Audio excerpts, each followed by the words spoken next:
할렐루야, 큐티 영상을 시청하시는 우리 성도 여러분들을 환영합니다. 오늘 우리가 함께 살펴볼 본문은 이사야서 52장과 53장 말씀입니다. 오늘은 두 장을 함께 읽도록 할 건데요. 우리 함께 눈으로, 귀로, 그리고 가능하신 분들은 입으로 읽도록 하겠습니다. 너 시온아 깨어라, 깨어라, 힘을 내어라. 거룩한 성 예루살렘아, 아름다운 옷을 입어라. 이제 다시는 할례받지 않은 자와 부정한 자가 너에게로 들어오지 못할 것이다. 예루살렘아, 먼지를 털고 일어나서 보좌에 앉아라. 포로된 딸 시온아, 너의 목에서 사슬을 풀어내어라. 주님께서 이렇게 말씀하신다. 너희가 값없이 팔려갔으니 돈을 내지 않고 속량될 것이다. 주 하나님께서 이렇게 말씀하신다. 나의 백성이 일찍이 이집트로 내려가서 거기에서 머물려고 살려고 하였으나 아시리아가 까닭없이 그들을 억압하였다. 주님께서 말씀하신다. 여기 바빌로니아에서도 똑같은 일이 일어났다. 나의 백성이 까닭도 없이 여기로 사로잡혀 왔고 지배자들은 그들을 조롱한다. 날마다 쉬지 않고 나의 이름을 모독하고 있으니 지금 내가 무슨 일을 하여야 하겠느냐. 주님께서 하신 말씀이다. 반드시 나의 백성이 나의 이름을 알게 될 것이다. 그날이 오면 반드시 나의 백성은 내가 하나님이라는 것과 내가 그들에게 말한 하나님이었다는 것을 알게 될 것이다. 놀랍고도 반가워라. 희소식을 전하려고 산에 넘어 달려오는 저 발이여, 평화가 왔다고 외치며 복된 희소식을 전하는구나. 구원이 이르렀다고 선포하면서 시온을 보고 이르기를 너의 하나님께서 통치하신다 하는구나. 성을 지키는 파수꾼들의 소리를 들어보아라. 그들이 소리를 높여서 기뻐하며 외친다.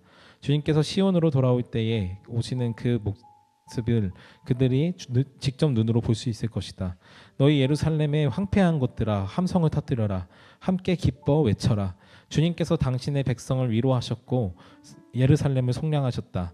주님께서 모든 이방 나라들이 보는 앞에서 당신의 거룩하신 능력을 드러내시니 땅 끝에 있는 사람들은 모두 우리 하나님의 구원을 볼 것이다. 너희는 떠나거라. 그곳에서 떠나 나오너라. 부정한 것을 만지지 말아라. 그 가운데서 나오너라. 주님의 그릇을 운반하는 사람들아, 너희는 스스로 정결하게 하여라. 그러나 이제는 주님께서 너희 앞에 가시며 이스라엘의 하나님께서 너희 뒤를 지켜주시니 너희가 나올 때에 황급히 나오지 않아도 되며 도망치듯 달아나지 않아도 된다.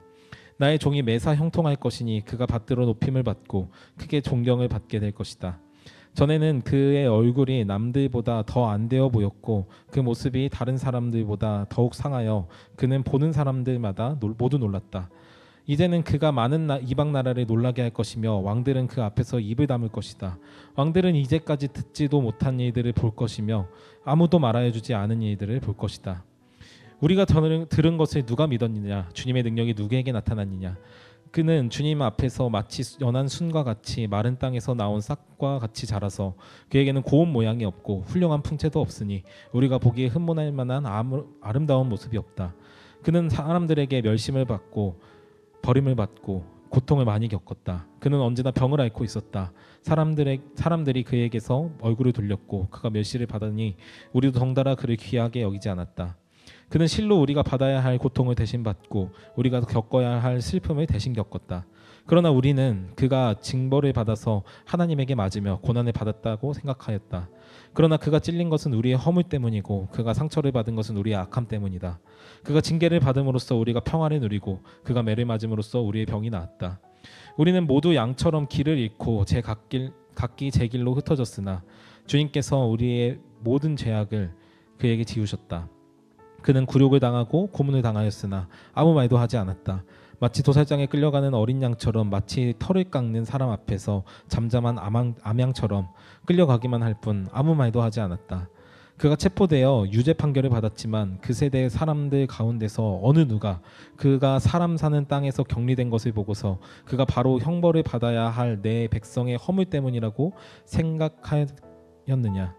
그는 폭력을 휘두르지도 않았고 거짓말도 하지 않았지만 사람들은 그에게 악한 사람과 함께 묻힐 무덤을 주었고 죽어서 부자들과 함께 들어가게 하였다. 주님께서 그를 상하게 하고자 하셨다. 주님께서 그를 병들게 하셨다. 그가 그의 영혼을 속건제물로 여기면 그는 자손을 볼 것이며 오래오래 살 것이다. 주님께서 세우신 뜻을 그가 이루어 드릴 것이다. 고난을 당하고 난 뒤에 그는 생명의 빛을 보고 만족할 것이다. 나의 의로운 종이 자기의 지식으로 많은 사람을 의롭게 할 것이다. 그는 다른 사람들이 받아야 할 형벌을 자기가 짊어지는 것이다. 그러므로 나는 그가 존귀한 자들과 함께 자기 몫을 차지하게 하여 강한 자들과 함께 전리품을 나누게 하겠다. 그는 죽은 데까지 자기의 영혼을 서슴없이 내맡기고 남들이 죄인처럼 여기는 것도 마다하지 않았다. 그는 많은 사람의 죄를 대신 짊어지고 죄 지은 사람들을 살리려고 중재에 나선 것이다. 아멘. 우리가 읽은 말씀은 하나님의 말씀입니다. 오늘 함께 읽은 이 두 장의 말씀은 우리가 한 장만 읽었을 때 그 감동 혹은 그 은혜가 조금 절감되는 것 같아서 길지만 우리가 함께 읽었는데요. 우리는 흔히 신앙생활을 하면서 하나님의 은혜에 대해서 많이 생각하곤 합니다. 하나님께서 우리들을 구원해 주셨고 그 기쁨 가운데 살아야 한다라고 이야기하죠. 그러면서 우리는 흔히 이런 단어를 쓰는데요. 바로 값없이 주어진 은혜라는 것입니다. 오늘 함께 읽었던 이 52장에서도 그 은혜의 표상이 드러나고 있는데요. 하나님께서 징벌하시고 심판하셨던 이스라엘 백성들에게 돌아오라라고 말씀하시며 그들에게 이렇게 선언하십니다. 너희들은 소리쳐 외쳐라, 함성을 터뜨려라, 함께 기뻐하여라. 주님께서 위로하셨다. 너희는 나아오러 가라. 주님께로 나아와라. 정결하게 하여라. 도망치듯 나오지 말고 당당하게 앞서 나와라. 하나님께서 너희들을 구원하셨다라고 이야기하고 있습니다. 우리는 이런 구원의 말씀을 들으면서 우리에게 또한 동일하게 적용할 수 있을 것 같습니다. 하나님께서 우리들을 살리셨습니다. 우리들을 죄와 사망의 권세로부터 구출해내셨습니다. 그 하나님께서 우리들에게 새 생명을 주셨고 하나님께서는 이 세상이 우리들에게 줄 수 없는 평안과 만족을 주셨습니다. 우리들은 이 모든 것들을 누릴 수 있는 존재가 되었죠. 그런데 여러분, 이 은혜는 과연 어떻게 주어졌을까요? 여러분, 이 은혜는 우리들에게 어떻게 오게 되었을까요? 바로 그것이 오늘 52장 13절부터 53장 12절까지의 말씀에 명확히 드러나고 있는데요. 이 53장 말씀은 이사야에서 가장 유명한 장, 바로 고난받는 종에 대한 이야기입니다. 이 장을 살펴보면서 우리는 누구나라도 당연스럽게 이 예수 그리스도를 떠올릴 수 있게 되는데요. 예수님께서 왜 어떻게 고난을 당하셨는지, 그리고 그 고난이 누구에 의해서 이루어졌는지에 대해서 성경은 이야기하고 있습니다. 그가 찔린 것은 우리의 허물 때문이고 그가 상처를 받은 것은 우리의 악함 때문이다. 그가 징계를 받음으로써 우리가 평화를 누리고 그가 매를 맞음으로써 우리의 병이 나았다. 주님께서 우리의 모든 죄악을 그에게 지우셨다와 같이 예수님께서 당하셨던 모든 괴로움과 아픔들을 보면서 우리는 그가 당연히 하나님께 벌을 받는 것이 마땅하다라고 여겼지만, 그리고 심지어 지금날도 오늘날도 예수님께서는 그와 비슷한 조롱을 받곤 하십니다. 언제 내가 당신께 내 죄를 대신 지어달라고 이야기했습니까? 라는 말, 혹은 나는 하나도 잘못한 것이 없는데 왜 자기 혼자서 나를 죄인으로 만들어서 나에게 이렇게 무거운 죄가를 돌리려고 하십니까? 하는 등등의 이야기들을 우리가 복음을 전하며 전도하며 종종 들을 수 있는데요. 오늘 성경은 이야기하고 있습니다. 우리가 들은 것을 누가 믿었는가? 주님의 능력이 누구에게 나타났는가? 누가 과연 이것들을 믿었는가? 누가 과연 하나님의 능력을 보았는가라고요. 맞습니다. 우리는 하나님의 능력이 이 땅 가운데 이미 나타났지만 그 능력을 늘 외면하고 살아갑니다.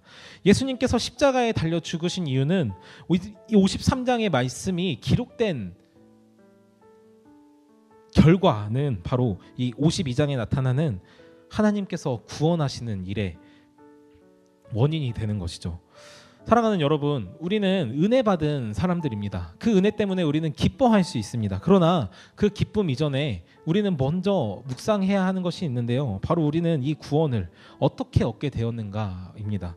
단순히 나의 노력과 나의 열심으로 인해서 내가 지금 누리고 있는 많은 것들을 누렸다고 생각하지만, 실은 하나님께서 이 모든 것을 주시기 위해서, 특별히 하나님께서 당신의 사랑을 우리들에게 베풀어 주시고 당신과 우리가 하나됨을 이루기 위해서 하나님께서는 예수 그리스도를 십자가에 달려 죽게 하셨습니다.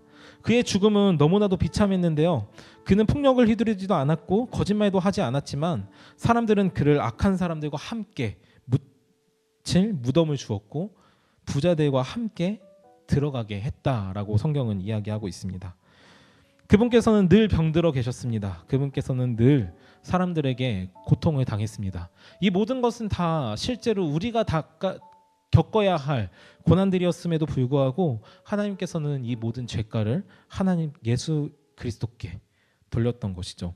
그것으로 인해서 우리는 무엇을 얻었습니까? 바로 하나님과의 하나됨, 하나님의 용서, 하나님께서 베풀어 주실 은혜를 얻게 되었습니다.